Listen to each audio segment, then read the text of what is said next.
Hi there. So today we're going to talk about meal planning and why it's important to take the time to do it ahead of time and give you a little bit of guidelines and support in setting up your meal plans. So the first thing is that meal plans can really help us make sure that we are eating well day in and day out, week to week and month to month, and allow us to see and choose some variety in our meal plans for ourselves and for our families. So it's really important that we're getting lots of different types of nutrients in our day, different vegetables, different proteins, different carbohydrates into our system to make sure we're getting all the different vitamins and minerals that our body needs and all of the healthy fats as well. Now, it's really easy for us to sort of get into a rut of making and eating the same foods all the time or creating the same meals all the time. So writing them out can help us to take the time to plan and be ready to prepare those meals ahead of time. So in our family, what happens is that I tend to plan our meals for the next week on Friday, and I shop on Saturday, and then I actually prep our meals and anything that I can do ahead of time happens on Sunday. And that for me allows me to sort of spread it out over the weekend and not feel like I'm spending my entire day on Sunday doing it all, but I can spread it out over those 3 days so that it's not overwhelming to me. And then basically what happens is that the meals that I've prepped on Sunday then get slowly prepared throughout the week. So some of them will go into the freezer, and I'll talk a bit more about that in a minute, and some stay in the fridge ready to go for the beginning of the week. Now, I also like to have a little bit of a plan or a system in place to make my meal planning a little bit simpler. So what we do is we have a different type of meal happening every week, or every day of the week, sorry. So for instance, Monday nights are salad nights, Tuesday nights are pasta nights, different types of pasta. So it could be zucchini noodles, or it could be carrot noodles, or it could be spaghetti squash. It doesn't always have to be an actual pasta. And then Wednesdays, we usually have a poultry dish. And then Thursdays, we usually have a red meat. Fridays, we usually have a fish. Saturdays are often like a pizza day, for instance, and we make different types of pizzas and different types of doughs. And then Sundays are usually leftovers, so that we clear out everything from our fridge that we had over the last week. Anything that we had left over, we make sure that we eat up, and then we start fresh with our meals on Monday.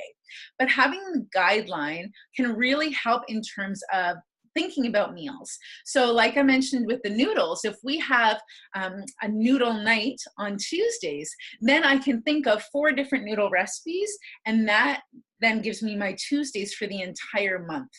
So I typically meal plan by season.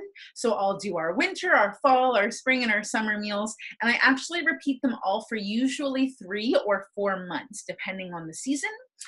So basically, if I had zucchini noodles on Tuesday night for week 1, I would be then having it again the following month. So I am rotating those meals. I'm not having the same thing every single week, but I've got that guideline to help me come up with new ideas. So I've got 1 full month of meals for each season, and then I repeat them 3 or 4 times. So I hope that makes sense in my explanation here. And then basically, like I said, I will take some of them into the fridge that are ready for Monday and Tuesday and even Wednesday sometimes.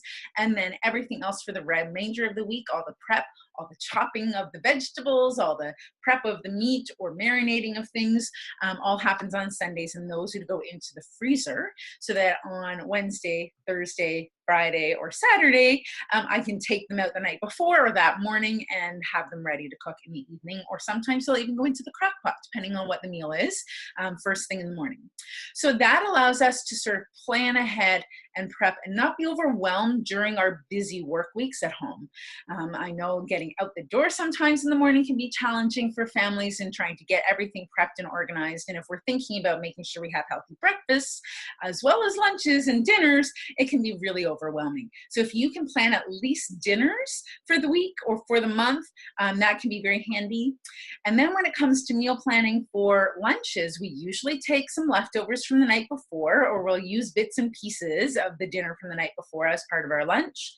And then for breakfast, we usually have 3 or 4 different breakfast options and breakfast foods on hand. And then everybody gets their choice and they can make their own breakfast in the morning.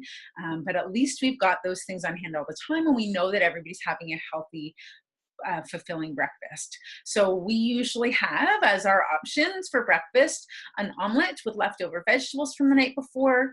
We can make smoothies. We have an oatmeal concoction that we make, and then we have a yogurt, granola, and fruit option. So we have those things on our grocery list every single week so that we've got them on hand, and then everybody is choosing their own in the morning. So there's still variety within our system. So that allows us to eat really healthy foods throughout the week and have that prep done ahead of time so that we're not overwhelmed and stressed by it. Now, if you haven't already, on our membership page, the very first one that you went to that has all the information and you click through to join the membership, we actually have a free download of a meal planner for you. So you can go back and you can print that out. It's a free printable and you can print it, and then you can just photocopy it so that you've got one for each season, and you can get yourself sorted and set up for your meals for the year. All right, thanks guys. Have a great day.